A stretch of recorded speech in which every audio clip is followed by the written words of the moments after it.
Hello दोस्तों, कैसे हैं आप सभी। उम्मीद करता हूँ आप सभी बहुत ही अच्छे होंगे। तो आज के इस वीडियो में हम पढ़ने वाले हैं क्लास 11th केमिस्ट्री का छठा चैप्टर जो है ऊष्मागतिकी, जिसका यह चौथा वीडियो है। तो आज के इस वीडियो में हम 3 टॉपिक पर डिस्कस करेंगे, जो है ऊष्माधारिता किसे कहते हैं, दूसरा है विशिष्ट ऊष्माधारिता किसे कहते हैं और तीसरा है मोलर ऊष्माधारिता किसे कहते हैं। तो ये तीनों टॉपिक पे आज के इस वीडियो में हम पूरा एक्सप्लेन करेंगे। और मैं खासकर उन विद्यार्थियों से कहना चाहूँगा जो मुझे पहली बार देख रहे हैं, यदि आप भी मुझे पहली बार देख रहे हैं तो मैं आपसे रिक्वेस्ट करूँगा कि आप ध्यान से समझिएगा और थोड़ा सा विश्वास रखिएगा, आपको एक एक बात समझ में आएगा। ठीक है, तो चलिए हम स्टार्ट करते हैं। तो यहाँ पे हम लिखते हैं ऊष्माधारिता। तो सबसे पहली बात आता है कि ऊष्माधारिता किसे कहते हैं। तो देखिए, धारिता का मतलब होता है धारण करने वाला, और ऊष्मा मतलब होता है कि ऊष्मा, ठीक है, हीट, ठीक है। तो ऊष्मा को धारण करने वाला। तो अभी हम परिभाषा समझेंगे, सब समझ में आ जाएगा। देखिए यहाँ पे हमने लिखा है किसी संपूर्ण निकाय का ताप। देखिए निकाय, सबसे पहली बात एक बात मैं यही बताऊंगा कि देखिए इस चैप्टर का ये चौथा वीडियो है।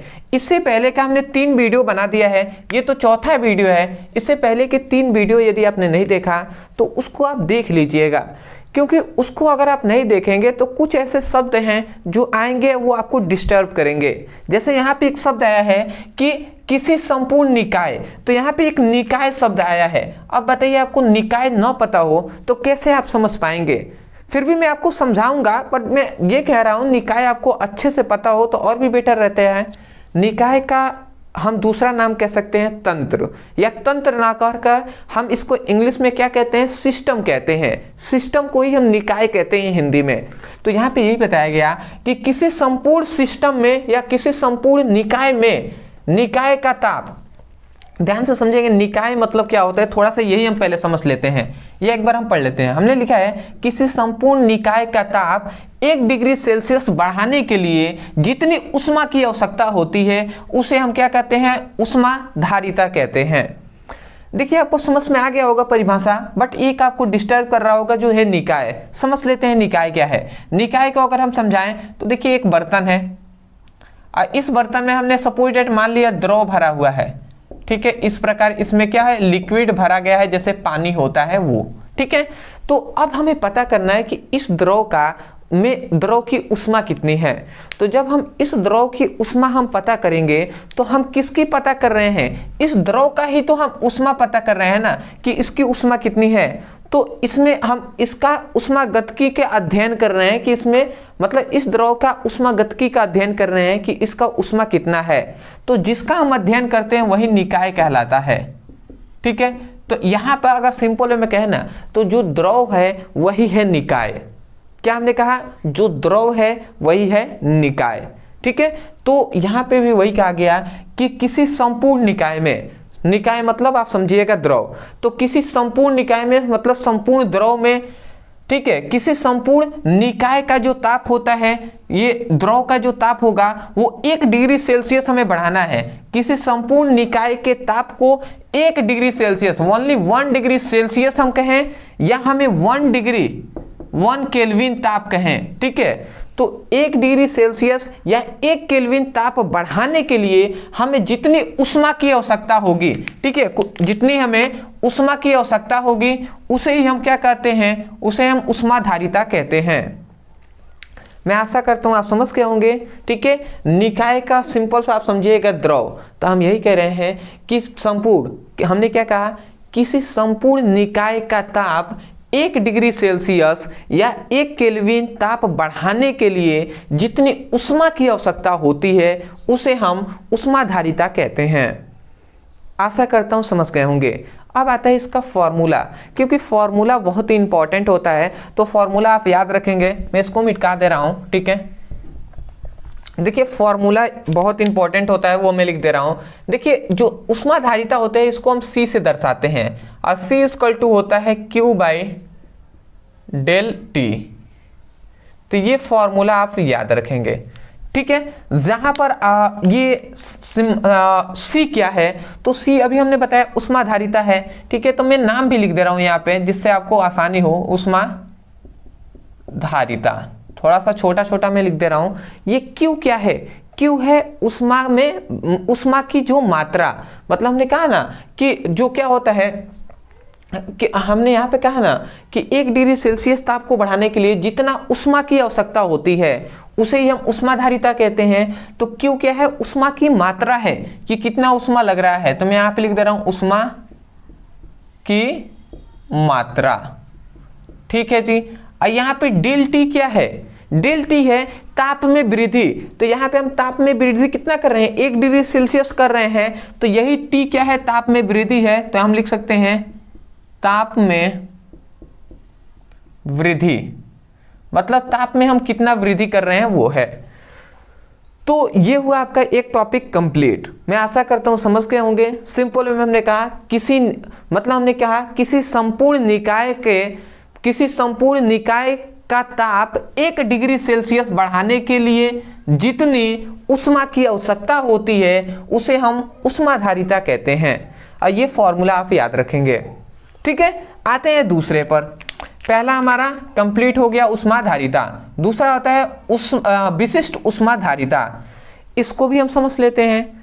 देखिए ये भी सिंपल सा है। तो यहाँ पे हमने कहा किसी निकाय में, निकाय को आप सिंपल में अभी आप समझ जाइए द्रव।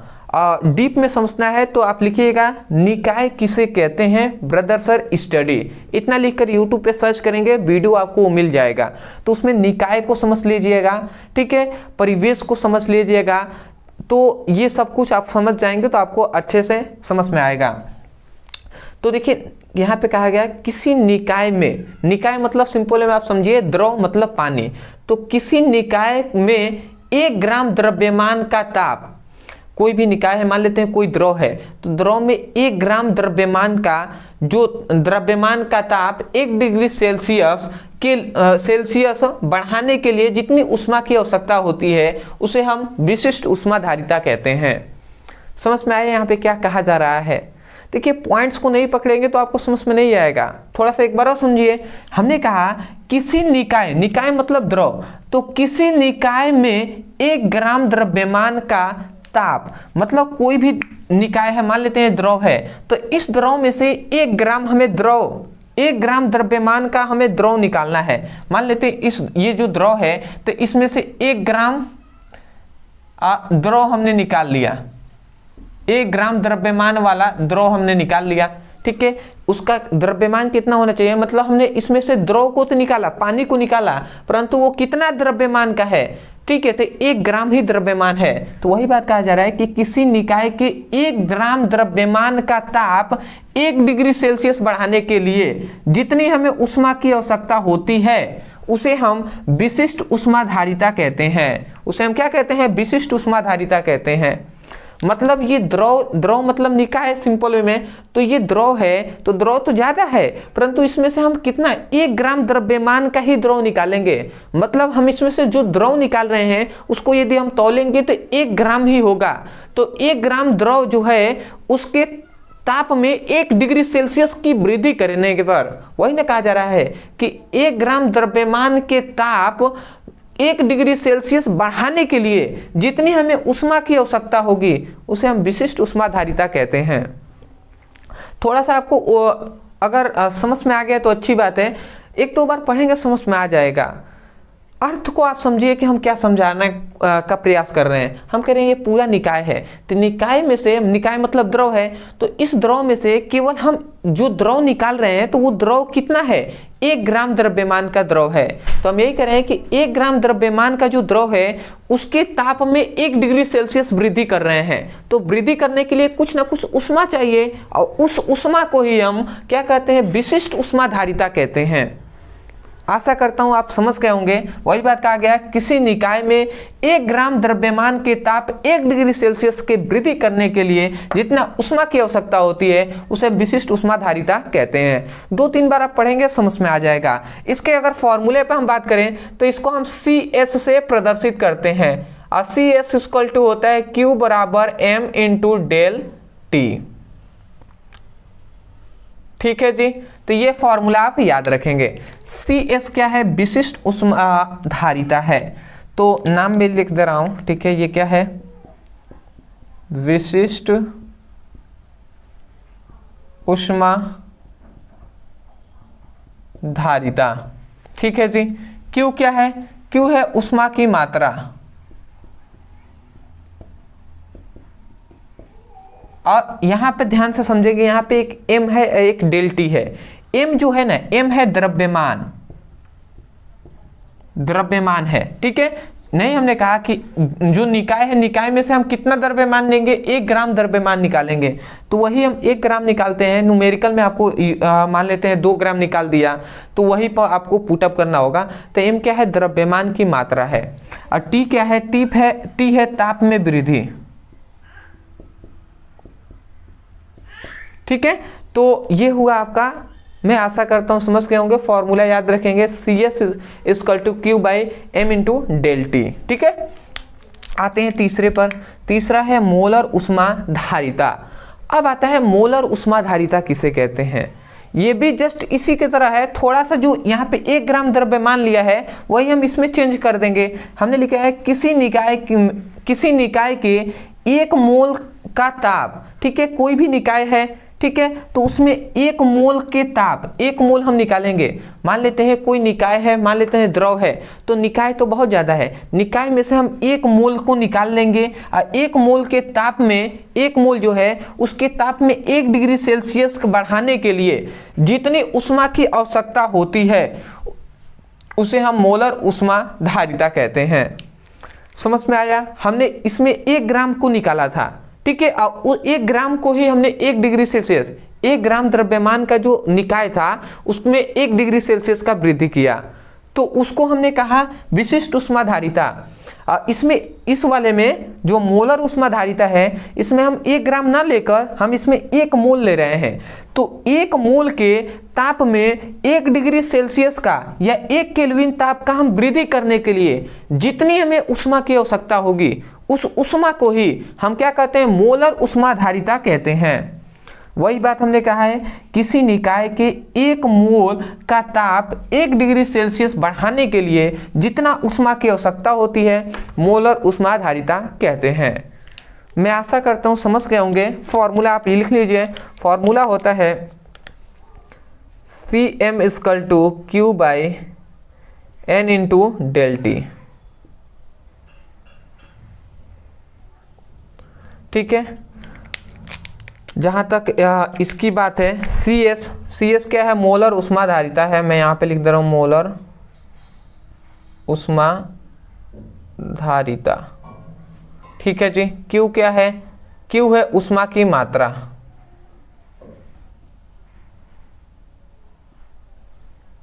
यहां पे देखिए डेल, यहां पे एक N है। N क्या है? N है मोलों की संख्या। देखिए यहाँ पे हम 1 मोल लिए हैं, यहाँ पर मान लेते हैं n की जगह पर 4 मोल ले लिया गया न्यूमेरिकल में, तो वही कहा गया मोलों की संख्या जितनी होगी। और T क्या है? डेल T क्या है? ताप में वृद्धि। यहाँ पे लिख दे रहा हूँ ताप में वृद्धि। ये सब न्यूमेरिकल के लिए आपके फॉर्मूले होते हैं। ठीक है, तो टॉपिक के साथ आपको फॉर्मूले भी याद रखना है, क्योंकि न्यूमेरिकल के लिए बहुत ही यूजफुल साबित होगा। तो ये हुआ टॉपिक जो कि मैं अपने तरफ से पूरी कोशिश किया हूँ कि आपको अच्छे से समझ में आ जाए। मैं आशा करता हूँ कि आपको समझ में भी आ गया होगा। तो मैं यही कहूँगा, यदि आपको समझ में आया है तब जाकर वीडियो को लाइक कीजिएगा, चैनल पे नए होंगे तो चैनल को सब्सक्राइब कीजिएगा, और हमें कमेंट सेक्शन में ज़रूर बताइएगा कि वास्तव में आपको ये वीडियो कैसा लगा। और यदि आप पढ़ना चाहते हैं क्लास 11 के फिजिक्स और केमिस्ट्री का basic to high chapter wise, तो डिस्क्रिप्शन बॉक्स में लिंक है, आ जाइए उस पर क्लिक कीजिए। अपनी चैप्टर वाइज सीक्वेंस में सभी वीडियो को आप पढ़ सकते हैं और वहाँ से सभी टॉपिक भी आपको मिल जाएंगे। तो मैं आशा करता हूँ समझ के होंगे।